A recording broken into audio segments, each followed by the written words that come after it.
ओम नमो भगवते वासुदेवाय। जय श्री कृष्ण। राधे राधे। आज हम पद्म पुराण में से सुनीता की कथा के बारे में श्रवण करेंगे। अभिभावक उपेक्षा ना करें। अभिभावकों को चाहिए कि वह अपनी संतान की संभाल में तनिक भी उपेक्षा ना आने दें। इनके द्वारा की गई थोड़ी भी उपेक्षा संतान के लिए घातक बन जाती है। सुनीता जो मृत्यु देवता की कन्या थी, बचपन से ही वह देखती आ रही थी कि उसके पिता धार्मिक को सम्मान देते हैं और पापियों को दंड। सहेलियों के साथ खेलने में वह प्राय इन्हीं बातों का अनुकरण किया करती थी। एक बार वह सहेलियों के साथ खेलती हुई दूर निकल गई। वहां एक सुंदर गंधर्व कुमार स्वती की आराधना में लीन था। उस पर दृष्टि पड़ते ही सुनिधा उस पर कोड़े बरसाने लगी। भोलेपन से इसे वह खेल ही समझती रही। वह प्रतिदिन आती और निरपराध गंधर्व कुमार को सताने लग जाती। एक दिन गंधर्व कुमार को क्रोध आ गया। वह बोला, भले लोग मारने वाले को मारते नहीं और गाली देने वाले को गाली नहीं देते। यही धर्म की मर्यादा है। सुनीता में सत्यवादिता आदि सभी गुण कूट कूट कर भरे थे। उसने अपने पिता से सारी घटना ज्यों की त्यों बता दी। भोली होने से वह गंधर्व कुमार की बातें समझ न पाती थी। उन्हें समझाने के लिए उसने पिताजी से आग्रह किया। मृत्यु ने अपनी पुत्री के जिज्ञासा पर चुप्पी साध ली, जो अच्छी ना थी। पुराण ने इसे दोष माना है, क्योंकि मारने वाले को मारना नहीं चाहिए और गाली देने वाले को गाली नहीं देनी चाहिए। इन वाक्यों का अर्थ जो बच्ची नहीं समझ पाती और अपने माता पिता से समझना चाहती है, उसे ना समझाना अवश्य अनर्थकारक हो सकता है। हुआ भी ऐसा ही। पिता के चुप्पी साध लेने से सुनीता का वह पापाचार रुका नहीं।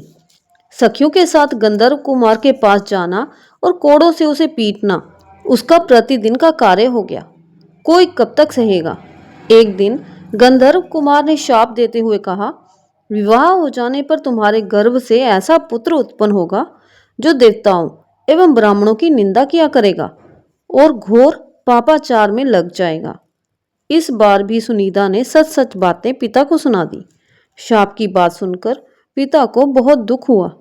उन्होंने इस बार समझाया, निर्दोष तपस्वी को पीटना अच्छा काम नहीं है। ऐसा तुमने क्यों किया? तुमसे भारी पाप हो गया है। तुम्हें शाप भी लग गया है। अतः अब तुम पुण्य कर्मों का अनुष्ठान करो, सत्संगति करो और विष्णु जी के ध्यान में लग जाओ। बेटी के जवान होने पर पिता को सुनीता के विवाह की चिंता हुई।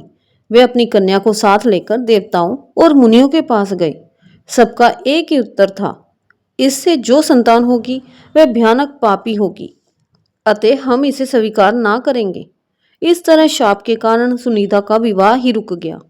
अब तपस्या के अतिरिक्त सुनीता के पास और कोई उपाय ना था। वह पिता की आज्ञा से वन में जाकर तपस्या करने लगी, किंतु चिंता उसका पिंड छोड़ना नहीं चाहती थी। रंभा आदि अप्सराएं सुनीता की सखियां थीं। वह उसकी सहायता के लिए आ पहुंची। उन्होंने सुनीता को ढांढस बंधाया। रंभा ने उसे पुरुषों को मोहित करने वाली विद्या दी। सुनीता ने उसका अच्छा अभ्यास कर लिया। जब वह विद्या सिद्ध हो गई, तब सखियां सुनीता को लेकर वर की खोज में निकल पड़ी। ढूंढते ढूंढते वह गंगा के तट पर पहुंची। वहां सुनीता की दृष्टि अंग नामक रूपवान तेजस्वी अत्रि मुनि के पुत्र पर पड़ी, जो वहां तपस्या कर रहे थे। उन्हें देखते ही सुनीता मोहित हो गई। रंभा तो यही चाहती थी। रंभा उस तपस्वी के इतिहास के बारे में सब कुछ जानती थी कि अत्रि पुत्र अंग इंद्र के समान वैभवशाली और विष्णु के समान पुत्र के पाने का वरदान पा चुका है। हो सकता था कि इस वरदान के प्रभाव से सुनीता को मिला शाप प्रभावहीन हो जाए। अतः सुनीता का उस पर मोहित होना उसे बहुत अच्छा लगा। अब रहा उस ब्राह्मण कुमार का सुनीता पर आसक्त होना। वह तो सुनीता के लिए बाएं हाथ का खेल था, क्योंकि ये विद्या उसे सिद्ध थी। रंभा ने माया का भी प्रयोग किया। सुनीता तो अत्यंत रूपवती थी ही। रंभा की माया ने उसमें और 4 चांद लगा दिए। अब उसकी तुलना संसार में नहीं रह गई थी। उसका यौवन भी अद्वितीय हो गया। उसके गीतों में 100 आकर्षण भर उठे। सुनीता झूले पर बैठकर संगीत गाने लगी। सुनते ही अंग का ध्यान टूट गया। वह खींचे हुए से स्वर्ग के उद्गम की ओर बढ़ते चले गए।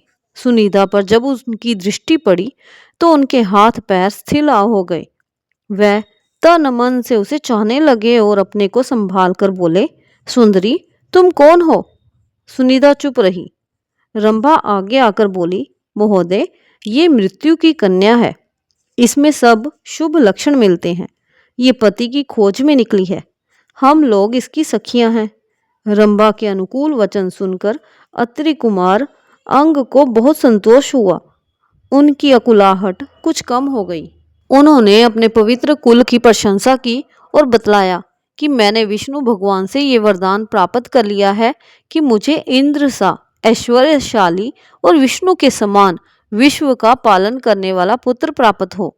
किंतु योग्य कन्या ना मिलने से अब तक मैंने विवाह नहीं किया है। ये कुलीन कन्या यदि मुझे ही वरण कर ले तो इसे अदेय वस्तु भी दे सकता हूँ। रंभा तो यही चाहती थी, अतः बोली, हम लोग भी योग्य वर की ही खोज में हैं। यदि आप चाहते हैं तो सुनीता आपकी धर्म भार्य बन रही है, किंतु याद रखें आप इससे सदा प्यार करते रहें। इसके दोष गुणों पर कभी ध्यान न दें। आप इस बात का प्रत्यक्ष विश्वास दिलाइए। इस बात की प्रतीति के लिए अपना हाथ सुनीता के हाथ में दीजिए। अंग को रंभा की ये बातें भगवान के वरदान की तरह प्रिय लग रही थी। उन्होंने अपना हाथ सुनीता के स्वीवन हाथ पर रख दिया। इस तरह दोनों को गंधर्व विवाह के द्वारा जोड़कर रंभा बहुत संतुष्ट हुई और विदा मांगकर अपनी सखियों के साथ घर वापस आ गई। अब हम सुनेंगे वरदान के साथ साथ शाप का संघर्ष जो सुनीता को मिला हुआ था।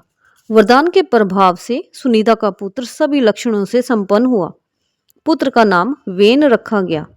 अत्रि के वंश के अनुरूप इस बच्चे ने वेद, दर्शन आदि सारी विद्याओं में निपुणता प्राप्त कर ली।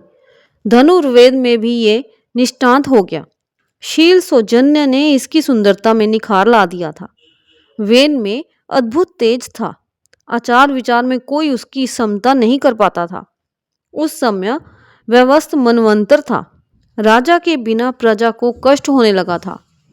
विश्व भर में वेन का प्रभाव उदीप्त था। वेन के समक्ष और कोई तरुण ना था। सबने मिलकर उसे प्रजापति के पद पर प्रतिष्ठित कर दिया। वेन के राज्य में चतुर्दिक सुख शांति प्रतिष्ठित हो गई। सभी संतुष्ट और सुखी थे। धर्म की उत्तरोत्तर वृद्धि हो ही जा रही थी। बहुत दिनों से गंधर्व कुमार का शाप वेन पर अपना प्रभाव प्रकट करना चाह रहा था, किंतु अनुकूल परिस्थिति ना पाकर दबा हुआ था। संयोग से वेन की एक घोर नास्तिक से भेंट हो गई। इस संसर्ग से शाप को पनपने का अवसर मिल गया। नास्तिकता का प्रभाव उस पर उत्तरोत्तर बढ़ता चला गया। थोड़े ही दिनों में वेन घोर नास्तिक बन बैठा। वेद, पुराण, स्मृति आदि शास्त्र उसे जाल ग्रंथ दिखने लगे। संध्या उपासन, तर्पण, यज्ञ, श्राद्ध आदि सत्कर्म उसे जाल दिखने लगे और ब्राह्मण बहुत बड़े वचक, माता पिता के सामने सिर झुकाना भी उसे बुरा लगने लगा। वेन समर्थ तो था ही, उसने संपूर्ण वैदिक क्रियाकलापों पर रोक लगा दी। राज्य में धर्म का लोप हो गया। पाप जोरों से बढ़ने लगा। पिता अंग अपने पुत्र का ये घोर अत्याचार देखकर बहुत दुखी हो गए। उनकी समझ में नहीं आ रहा था कि भगवान विष्णु का ही वह वरदान विफल कैसे हो रहा है। वे शाप की बात नहीं जानते थे। सुनीता सब बातें समझ तो रही थी, किंतु उसे खोलना नहीं चाहती थी। अत्रि कुमार अंग ने पुत्र को समझा बुझाकर रास्ते पर लाना चाहा, पर उन्हें सफलता नहीं मिली। इसी बीच सप्त ऋषि आए। अब वरदान को चेतने का अवसर आ गया था। सप्त ऋषियों ने बहुत प्यार से वेन को समझाते हुए कहा, वेन, दुस्साहस छोड़ दो, अपने पुराने रास्ते पर आ जाओ। सारी जनता तुम पर अवलंबित है। धर्म के पथ पर लौट आओ और प्रजा पर अत्याचार करना बंद कर दो। किंतु अहंकार की मूर्ति वेन ने सप्त ऋषियों को फटकारते हुए कहा, मैं ज्ञानियों का ज्ञानी हूँ। विश्व का ज्ञान मेरा ही ज्ञान है। जो मेरी आज्ञा के विरुद्ध चलता है उसे मैं कठोर दंड देता हूँ। आप लोग भी मेरा भजन करें। ऋषियों ने जब वेन के इस रोग को असाध्य समझा और उसके पाप को बलपूर्वक निकालना चाहा, तब झट उन्होंने वेन को पकड़ लिया और उसके बाएं हाथ को भली भांति मथा। फलस्वरूप इस हाथ से एक काला कलूटा और नाटा पुरुष उत्पन्न हुआ। उस पुरुष के रूप में वेन का सब पाप निकल गया।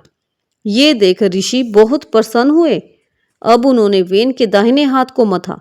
इससे अपने वरदान को फलीभूत करने के लिए भगवान विष्णु ही पृथु के रूप में प्रकट हुए। पाप के निकलते ही वेन की नास्तिकता भी पूरी तरह निकल गई थी। सप्त ऋषियों की कृपा से वेन ने अपनी पहली अवस्था प्राप्त कर ली थी। वे नर्मदा के तट पर चले गए। तृण बिंदु के आश्रम में रहकर उन्होंने घोर तपस्या की। भगवान ने उन्हें दर्शन दिया और उन्हें आश्वस्त करने के लिए कहा, वत्स, तुम्हारी मां को जो शाप मिला था उससे तुम्हारा उद्धार करने के लिए ही मैंने तुम्हारे पिता को सुयोग्य पुत्र प्राप्त होने का वरदान दिया था। अब तुम घर लौट जाओ। पृथु की सहायता से अश्वमेघ आदि यज्ञ और विविध दान उपदान कर मेरे लोक में आना। बोलो विष्णु भगवान की जय, माँ लक्ष्मी की जय। अगर आपको ये कथा अच्छी लगी हो तो वीडियो को लाइक करें, शेयर करें और कमेंट में जय विष्णु भगवान अवश्य लिखें।